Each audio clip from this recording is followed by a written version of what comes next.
Okay, let's get personal.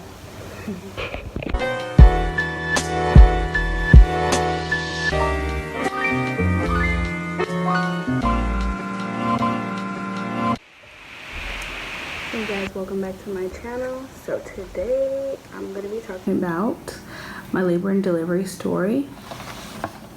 I just want to share with you guys because I really didn't go into detail. I kind of just said I was pregnant, came back with Bean, and you guys missed the in between.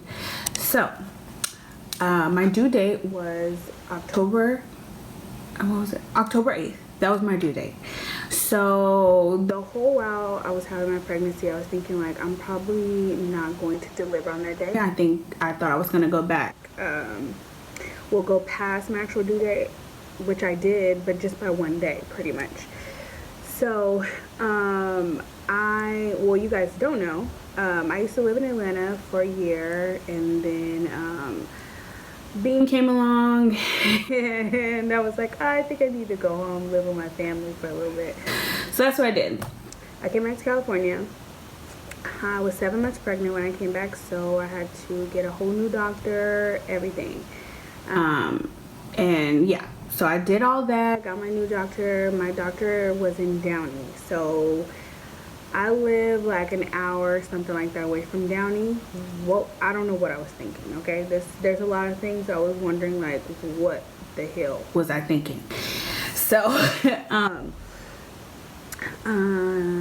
like, October 7th came, okay?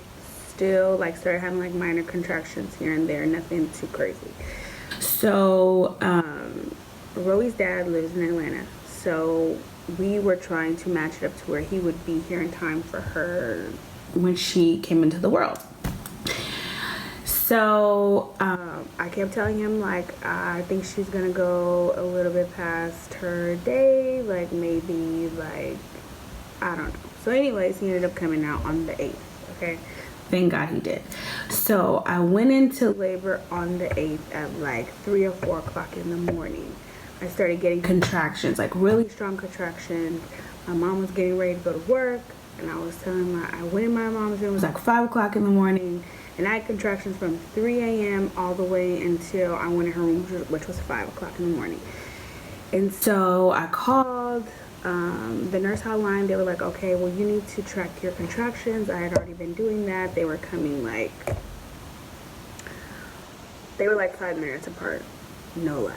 So I'm like having super contractions. I'm in so much pain. I got on my birthing ball, the whole 9. I was laboring all the way up until like 8 a.m. Then I was like, okay, let's go to the doctor because the contractions haven't stopped. I couldn't even walk downstairs. It was horrible.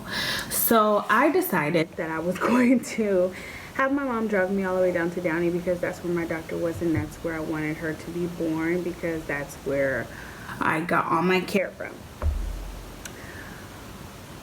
I realized probably we're gonna go ahead and send you home. I could have punched that lady in the face. That's how much pain I was in. And we're gonna go ahead and send you home. I could have punched that lady in the face. That's how much pain I was in. And because I'm pretty good with pain, and pain is really not like a problem for me. But this is worse than anything that I've ever experienced in my entire life, okay? And so so we go get the Benadryl. I take the Benadryl in the car, forget it. So I fall asleep. I wake up, I'm still having contractions. We're not even home yet. So at this point, I'm like, there's no way.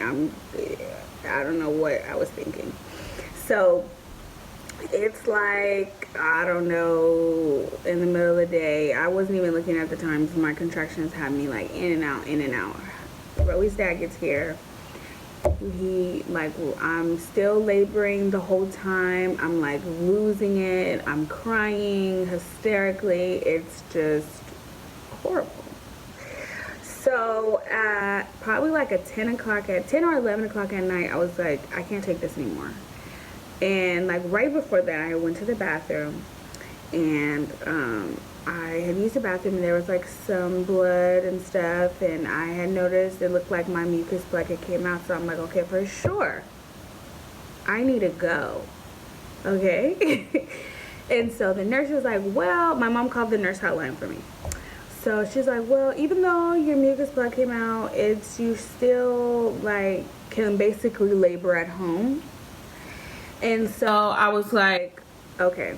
I was like, okay, fine. So we got off the phone, still laboring, I'm crying, I'm losing it, I'm ready to kill somebody, okay? I'm just like, girl, this little girl is contracted, she's ready to come out. So like 11:30, I was like, I can't take this anymore. So we got in the car, and there is, of course, hospitals closer to my house than where I went to. So I made the decision that we were going to go to a hospital that was closer to my house. My sister had delivered all her kids there, and yeah, I didn't even care at this point. So we get there, and we go through emergency, the whole nine, and it was just like a night and day experience. Like, the experience that I had in Downey was horrible. From the lady telling me that I was only 1 centimeter, she wouldn't admit me, to how she was acting. She didn't even want to tell me about like what I could take. We had to ask her, and I'm thinking like, lady. So the same nurse that my mom talked to about me, my mucus plug and everything like that, was the same nurse that was waiting for us in labor and delivery. She came, she checked me, she was like, you're 4 centimeters.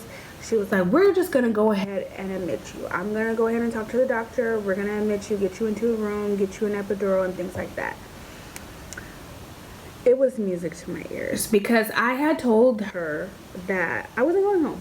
Somebody was going to admit me, okay? This pain was not going away, and I was tired of being in pain, and that was it. So admit me, because I'm about to tear something up in here, like, pretty much. So we get into the room, everything's fine. Her dad gets there, I'm still laboring. At this point, I'm like asleep. I wake up, my mom was there, my sister, Roe's dad was there, and yeah, so we're all in the room. I'm still laboring, everything is fine. And the nurse that came in to check me was the same nurse I had from the beginning. So everything was fine. She was wonderful, like the best nurse ever. And then they did a nurse change. I feel like once they did the nurse change, that's when the whole energy shifted. Like, Roe's numbers on the chart were perfect. Her heart rate was fine. Everything was okay. Nothing was alarming or nothing. Soon as they did the nurse change, actually right before they did the nurse change, another nurse that came in, that was the charge nurse, that was over the nurse that was caring for me, she came in and she checked me. And prior to that, the nurse that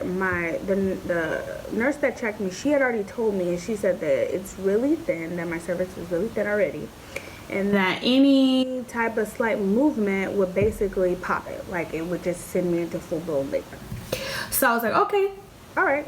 So the charge nurse that came in to check me later on, she had did something weird. Okay, so she checked me. She was very rough, I would say aggressive.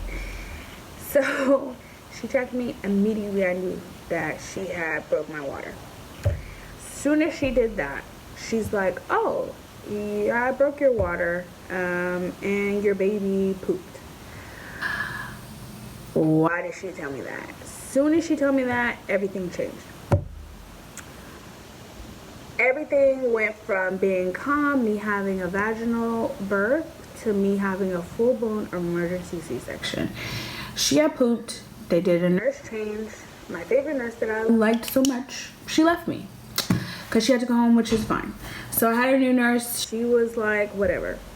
And as soon as they had determined that Bina pooped, it was then now all of a sudden I have an infection. Then I went from having an infection to now being starting to become like sleepy. She doesn't really want to like come out or anything like that. They have put all these monitors basically inside of me to check her, to see what was going on, and that they had noticed that she was starting to get sleepy. So in my mind I was thinking, it's probably that Benadryl I took, because that's what I was told to take. So, which sent me basically like, if I wait, I run the risk of like complications and things like that. So then I was like, I had to come and make a hard decision, and basically the decision was made for me that I was having a C-section regardless. So I'm like crying hysterically. It still makes me sad, because that's not what I planned for. I plan to have like her, vaginally, have this full-blown experience and things like that. Like, that was my goal. Like, I wanted that so bad. And so to hear, like, not only did I have to have a C-section, but it was an emergency C-section. So basically I didn't have a choice. So I'm like crying hysterically. I'm so upset. I had to sign all these forms before they could even take me into the room. And you're basically like on an operating table. Like, even though like my boyfriend was there with me, supporting me and things like that, it still was something that I didn't plan for. And throughout this experience, I've learned that you can't plan for anything. Like, you just have to roll with the punches and hope for the best. And that's basically it. That's what I learned. So once I got in the room, they got me all hooked up, everything. Anesthesiologist was there. He was great. He knew, that I was, emotional about it, and that's not something that I planned for. He was right there supporting me on the other side.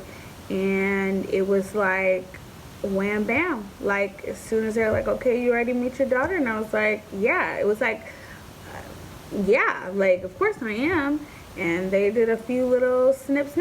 And Rowie was here.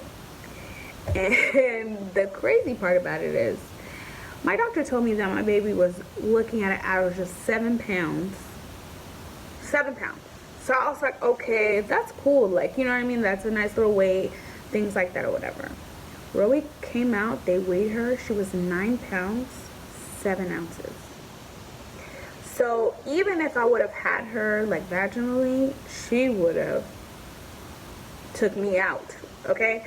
Because that's a huge baby. That's not what I planned for. I didn't plan for a big baby. So everything that I planned for didn't happen. It didn't happen at all. So don't plan. So, you can make a plan. I had a whole notebook. I had my labor plan laid out.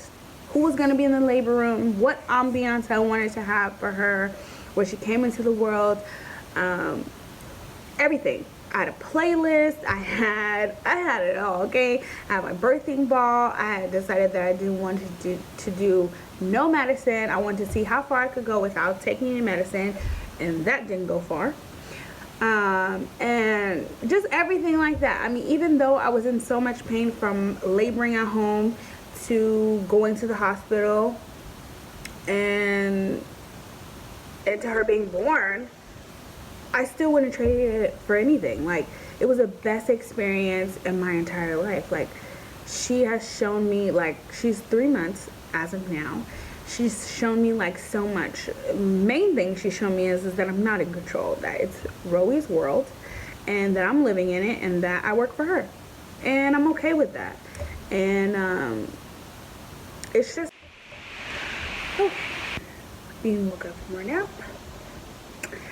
So, anyways, so after C-section, I was still, like, high off drugs, because that's what they give you. After that, we did our skin to skin. Everything was fine. We went into, my postpartum room, and it was great. I mean, I didn't have any bad experience or anything like that, and I really didn't have pain until probably like the next day. Like, I was kind of in pain. I could feel, what was going on. Like, it was a lot. So the next day is basically like the day that they teach you, like, they make you stand up They make you sit down for a minute to see, like, you know, if you're okay, like, pretty much. I think I took my shower that day, so the nurse helped me take my shower. I used the bathroom, everything. And so the recovery part really wasn't a problem for me in the hospital. It was okay. Like, you know, they checked me out, make sure I was okay, checked on me, checked on the baby, ran tests on the baby, everything came back good. And probably like on the third day we went home. My doctor did come in. He wanted to keep me because I did have an infection. But they gave me antibiotics. They felt like I was okay, and they made me make the decision basically for myself. Like, if I felt like I could go home and be okay, then I can go home. If I didn't want to go home, I didn't have to go home. But I decided to go home because I just kind of wanted to be out of the hospital. That was like the first time I had ever stayed in the hospital. That was the first time I had ever had surgery. So it was like a bit much. All of it was a bit much for me. So I went home, and it was fine. Like, our house is upstairs, downstairs. So I just decided that I was gonna make it up the stairs. Like, I mean, I guess you're not. I don't think you're supposed to, but my boyfriend was here. He helped me go up the stairs. He, you know, helped me come down the stairs, care for Bean. We put all her stuff together. Well, he did. I'm not doing that. He put her stroller, car seat, crib, everything. So it was fine. And then, yeah. I think the hardest part was for me when it was just me and Bean. Like, our first night, or just like trying to care for myself and then trying to care for her at the same time. It's like, it's a lot, you know, it's a bit much. So I eventually, you know, found my rhythm in it, in some kind of way, because it was like, you know, you have this baby here that needs you like 24/7, but you're still like trying to recover from a major surgery.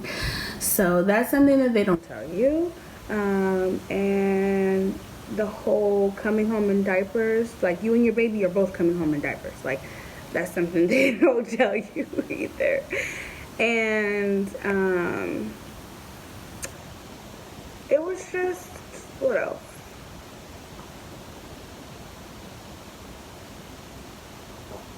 I think that's it. I think that was like the main thing. Bean does breastfeed.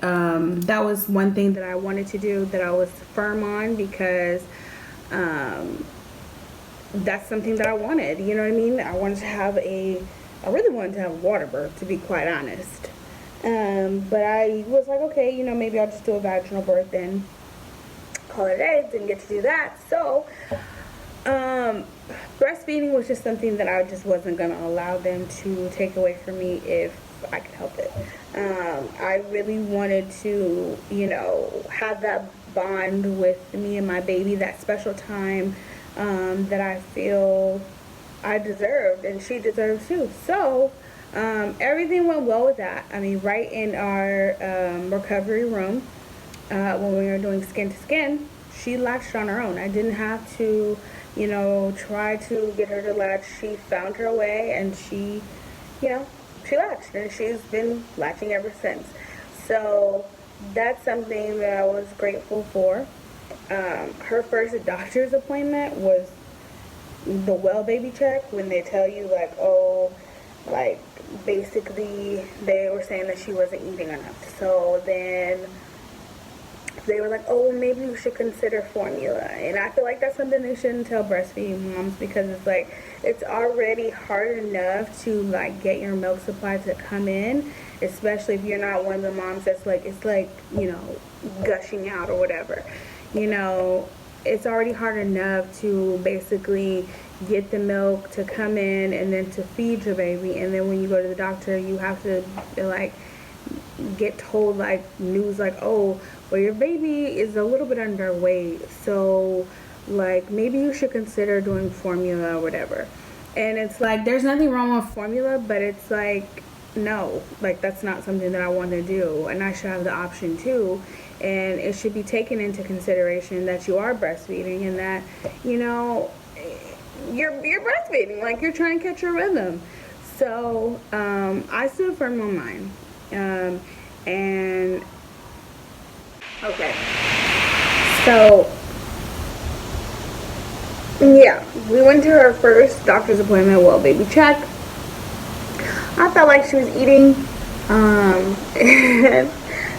you know, fine. And then they weighed her and they're like, oh, her weight's starting to go down, and it was becoming a concern. So then I was like, okay, I'll try to feed her more or whatever. And I was feeding her more. They kept saying that her weight was going down. I was starting to get concerned. I was starting to feel like, you know, what's going on, you know, because it's like I'm thinking I'm feeding her as much as she wants to feed, you know, everything is fine, and it wasn't fine. So probably was her second appointment, and they were like, so formula? And I was like, so no, because I feel like if I'm able to breastfeed, we can make this work. So they were like, okay, well, why don't you start pumping, and then go ahead and see how much you're producing, and then see how many times she eats and things like that. So that's what I started.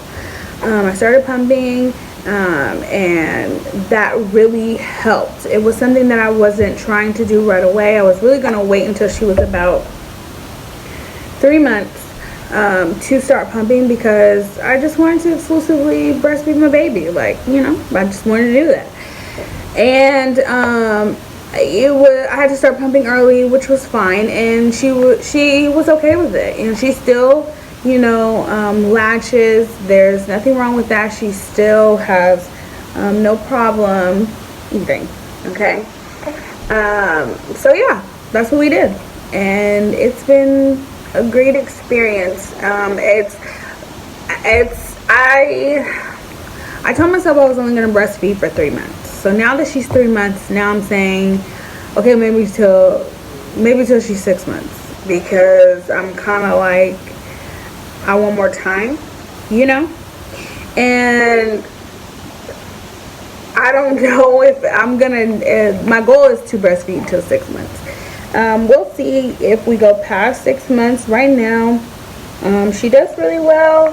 She wants to eat more, so I breastfeed her more. I pump. I try to give her a bottle, like 2 bottles probably, once a day. Well, twice a day really, in one day. So I'll pump like 5 ounces for breakfast. She'll have that, and then I'll breastfeed her for the rest of the day, and then at nighttime I'll give her another bottle, and that seems to be working just fine. And then we'll just go from there. But I'm excited. I love being a mom. I love being Rose's mom. It's like I said, the best experience, even though like the laboring process, I mean, everybody has their own like experience. Mine was something I felt could have been better, but all in all, the goal was to get her here and to get her here safely. And she's here, she's safe, she's healthy, she's super strong, and she's just the coolest kid in the world. I couldn't ask for a better baby. Like, I couldn't. And it's just great being a parent, and it's fun. I really like my kid. Like, I really like spending time with her, and just hanging out. Like, she's my buddy. We cuddle, everything. And I'm pretty sure a lot of moms out there can, you know, say the same thing, that they have the same, you know, love for their baby. And I will say that it didn't hit me right away. Like, I still have moments where I'm like, oh my gosh, like, I have a baby. Like, I have a baby. Like, that is still, I still have moments like that. So hopefully we'll see when that feeling goes away. But I just think it's the best thing. Like, she's definitely like my best friend for sure. The balance is now having a baby, being a mom full time, 100%. And, I still have friends that don't have, kids, or they, they're, don't have kids, don't have any real responsibilities and things like that. And it's hard to try to find that balance, because I enjoy hanging out with my friends, but I enjoy hanging out with my baby. Like, so, I don't want to have to feel like I have to get rid of my friends, you know what I mean? But I just need to find a healthy balance. I guess that's the word I should say. I need to find a healthy balance. What's going on, baby?